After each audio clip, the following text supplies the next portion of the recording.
Hello everyone. आज हम एक केस को डिस्कस करने वाले हैं और उस केस से रिलेटेड जो सेक्शन है सीआरपीसी का सेक्शन 482, अब वो बीएनएसएस का सेक्शन 528 हो गया है और इसमें हाई कोर्ट के पास इनहेरेंट पावर है। हम सभी जानते हैं कि एफआईआर, कोई भी एफआईआर सेक्शन 482 ऑफ सीआरपीसी और अब 528 ऑफ बीएनएसएस में क्वैश होती है। लेकिन क्या सभी एफआईआर क्वैश हो सकती हैं या कुछ ही लिमिटेड एफआईआर हैं जो क्वैश होती हैं? तो आज हम जिस केस के बारे में बात करने वाले हैं उस केस में यही बताया गया है कि कौन सी एफआईआर क्वैश हो सकती है। इस केस में जस्टिस स्वर्ण कांता शर्मा ने एक स्टेटमेंट दी है जिसमें उन्होंने ये कहा है कि जो रेप एलिज एफआईआर होती हैं, जो सेक्सुअली असॉल्ट की एफआईआर होती हैं, वो क्वैश यहाँ पर जो एक्यूज्ड और विक्टिम है उनके सेटलमेंट से क्वैश नहीं हो सकती। यानी कि ये एक ऐसा ऑफेंस है जिसमें आप अक्यूज्ड और विक्टिम दोनों सेटलमेंट नहीं कर सकते। तो आइए देखते हैं इसमें क्या क्या चीज़ें इंपॉर्टेंट हैं और इसके साथ हम एक इम्पॉर्टेंट केस देखेंगे जिसमें कुछ गाइडलाइंस बताई गई हैं कि किन किन यहाँ पे सर्कमस्टांसेस में हम एफआईआर को क्वैश करवा सकते हैं। Rakesh Yadav and others versus state of NCT of Delhi.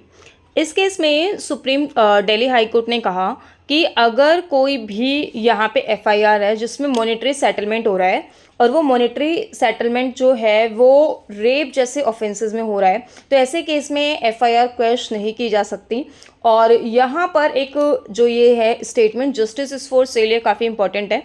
ये जस्टिस स्वर्ण कांता शर्मा ने कहा, और ये किस केस में कहा, ये क्वेश्चन पूछा जा सकता है, Rakesh Yadav versus state of Delhi NCT में कहा। तो इसमें कोर्ट ने कहा कि जो क्रिमिनल केसेस होते हैं जिसमें एलिगेशन सेक्सुअल वायलेंस के होते हैं या सेक्सुअल असॉल्ट जैसे केसेस होते हैं, इस केसेस में जो एफआईआर क्वैश करने का जो ग्राउंड होता है वो सिर्फ इस बेस पे नहीं क्वैश कर दी जाएगी कि दोनों जो अक्यूज्ड और विक्टिम हैं इन्होंने मॉनेटरी पेमेंट से सेटलमेंट कर लिया है। तो इससे रिलेटेड ये स्टेटमेंट काफ़ी इंपॉर्टेंट है जिसमें ये कहा गया कि the criminal cases involving allegations of sexual violence can't be question on the basis of monetary payments as doing so would imply that justice is for sale. तो इस केस के अगर हम फैक्ट देखें तो सबसे पहले ये एफआईआर रजिस्टर्ड होती है 376 सेक्शन में। इसमें अक्यूज्ड और विक्टिम जो होते हैं ये सोशल मीडिया पे मिलते हैं और जो विक्टिम होती हैं यहाँ पे वो सिंगल मदर होती हैं, उनका एक छोटा बेटा होता है। तो अक्यूज्ड से वो मिलती हैं, अक्यूज्ड खुद को यहाँ पे रिप्रेजेंट करता है एज अ डाइवोर्सी। इसके बाद दोनों में यहाँ पे जो है ये चीज़ बताई गई है कि अक्यूज्ड यहाँ पे सेक्सुअली असॉल्ट करता है कई बार यहाँ पे विक्टिम पे, और इसमें एक ऐसा भी इंसिडेंस होता है कि विक्टिम की ड्रिंक स्पाइक करके भी उसके साथ सेक्सुअल असॉल्ट किया जाता है, वायलेंस की जाती है उससे कई बार। और अक्यूज्ड यहाँ पे खुद को मिस रिप्रेजेंट करता है एज की वो डाइवोर्सी है। लेकिन इस केस में ऐसा होता है कि अक्यूज्ड जो है वो अपनी वाइफ के साथ रह रहा होता है और वो जो विक्टिम है उसके साथ वो यहाँ पे फॉल्स प्रिटेक्स्ट ऑफ मैरिज भी करता है, इसके बिहाफ पे यहाँ पे जो है उसके साथ रिलेशन भी यहाँ पे बनाता है, सेक्सुअल वायलेंस करता है। तो अक्यूज्ड और विक्टिम यहाँ पे जो होते हैं ये सेटलमेंट कर लेते हैं। तो इन सब चीज़ों के बाद यहाँ पे जब विक्टिम होती है वो एफआईआर रजिस्टर करती है, उसके बाद यहाँ पे विक्टिम को ऑफर दिया जाता है, यहाँ पे अक्यूज्ड विक्टिम को बोलता है केस वापस लेने के लिए। तो यहाँ पे पहले जो है वो विक्टिम 12 लाख की डिमांड करती है, बट यहाँ पे जो सेटलमेंट होता है वो 1.5 लाख रुपए में हो जाता है। इसके बाद जो अक्यूज साइड के एडवोकेट होते हैं, उनका काउंसिल होती है, उनका ये कहना होता है कि ये जो एफआईआर रजिस्टर हुई थी ये गुस्से में हुई थी और इसलिए ये जो है और जो दोनों के बीच में रिलेशंस थे वो रिलेशंस यहाँ पर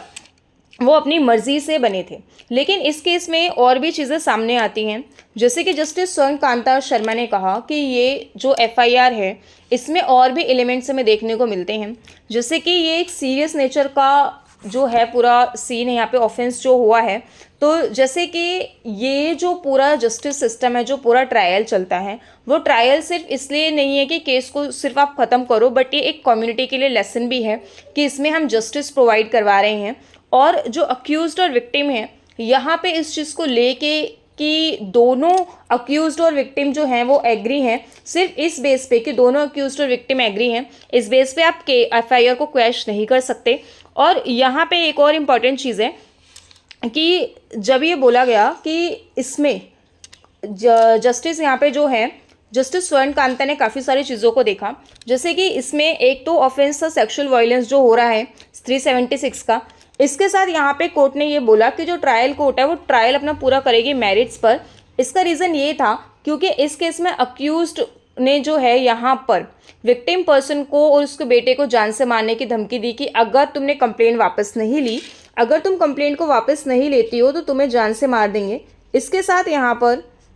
अक्यूज्ड पर्सन ने कुछ वीडियोस और कुछ फ़ोटोज़ भी यहाँ पे रख रखी थी जो यहाँ पे विक्टिम के साथ थी उसकी। तो उन सभी फ़ोटोज़ के बेस पर और कंप्लेंट वापस लेने के लिए जो डराना धमकाना, तो इन सारी चीज़ों को देखते हुए और जो भी सारी उसके ऊपर जो भी विक्टिम के साथ वायलेंस होती है, इन सभी को देखते हुए कोर्ट ने कहा कि यहाँ पर ये पूरा ट्रायल चलेगा और ट्रायल चलने के बाद जो है मेरिट्स पर जो भी आएगा वो डिसीजन आएगा। तो इसमें कोर्ट ने ये भी कहा जज ने कि if the complainant had made false allegations and launch a FIR false FIR she must face the consequences if proof. यानी कि जैसे कि यहाँ पर ये इसके जवाब में बोला गया कि जब अक्यूज की तरफ के काउंसिल थे उन्होंने ये कहा कि ये जो है इन्होंने गुस्से में FIR करवाई थी, तो जज ने ये बोला कि इस केस में ये बोला गया कि या तो इसका पूरा कंक्लूजन निकलेगा, कंक्लूजन इन द सेंस कि अगर यहाँ पे विक्टिम ने फॉल्स FIR करवाई है, अगर फॉल्स FIR भी करवाई है तो भी ट्रायल के बाद जो डिसीजन आएगा उसमें अगर ये पाया जाता है कि फॉल्स FIR हुई थी तो उसके कॉन्सिक्वेंसेस भी यहाँ पर विक्टिम को मिलेंगे, और अगर वो FIR फॉल्स नहीं है तो उसके कॉन्सिक्वेंसेस अक्यूज्ड को भुगतने पड़ेंगे। तो यहाँ पर कुल मिला के फाइनल ये हुआ कि FIR क्वैश नहीं की जाएगी ऐसे केस में, सेटलमेंट जो है वो वैलिड नहीं है और इसके साथ पूरा जो है वो ट्रायल चलेगा, ट्रायल के बाद मेरिट्स पे डिसीजन आएगा, ये इस केस में बोला गया। और दूसरी चीज़ ये है कि यहाँ पर एक केस और एक इम्पॉर्टेंट है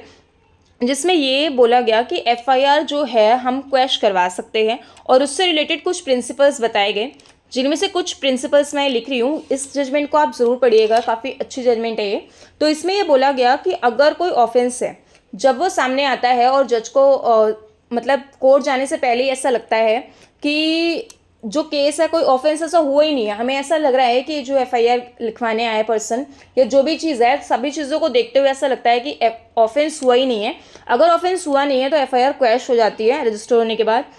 दूसरी चीज़ ये है कि कोई कॉग्निजेबल ऑफेंस जो है, लगता है ऐसा कि कोई भी कॉग्निजेबल ऑफेंस नहीं है, तो ऐसी स्थिति में भी यहाँ पे FIR को क्वैश किया जा सकता है अगर ऑफेंस जो है वो लाइट नेचर का है। दूसरी चीज़ है कि अगर यहाँ पे विक्टिम पर्सन ने जो FIR लिखवाई है और वो FIR उससे अलग है जो कमीशन हुआ है, ठीक है, जैसे कि FIR लिखवा दी, FIR लिखवाने के बाद जो ऑफेंस FIR में स्टेट किए गए हैं उन ऑफेंसेस के अलावा जब यहाँ पे इंक्वायरी होती है, इन्वेस्टिगेशन होती है, तब ये पाया जाता है कि एविडेंसेस तो कुछ और ही बता रहे हैं, यानी कि जिस तरह से FIR लिखवाई गई है एविडेंसेस उस तरह के ऑफेंस के कमीशन के बारे में नहीं बता रहे हैं, ठीक है। तो यहाँ पर ऐसी स्थिति में भी क्या होगी, FIR क्वैश हो जाएगी। यानी कि कुल मिला के जब हमारे पास ऐसे ग्राउंड्स अवेलेबल हैं, ये ग्राउंड्स इस तरह से कुछ और भी ग्राउंड्स अवेलेबल हैं जिसमें कोर्ट को ऐसा लगता है कि अगर इस केस की प्रोसीडिंग्स आगे चलेगी तो वो वेस्ट ऑफ द टाइम होगी और यहाँ पे जो है वो एलिज पर्सन जो है, जो ऑफेंडर है, इसमें उसके साथ इंजस्टिस होगा। तो ऐसे केसेस में कुल मिला के यहाँ पे FIR क्वैश भी की जा सकती है। तो इस केस में हमने फाइनली ये देखा कि ये जो केस है इसमें जज का नाम इम्पॉर्टेंट है, स्वर्ण कांता शर्मा, और उन्होंने क्या बोला है उनकी ये स्टेटमेंट है। तो कुल मिला के FIR जो है वो क्वैश हो सकती है, लेकिन सभी FIR क्वैश नहीं होंगी, कुछ के यहाँ पे ग्राउंड्स देखे जाएंगे। So that's all for today. Thank you.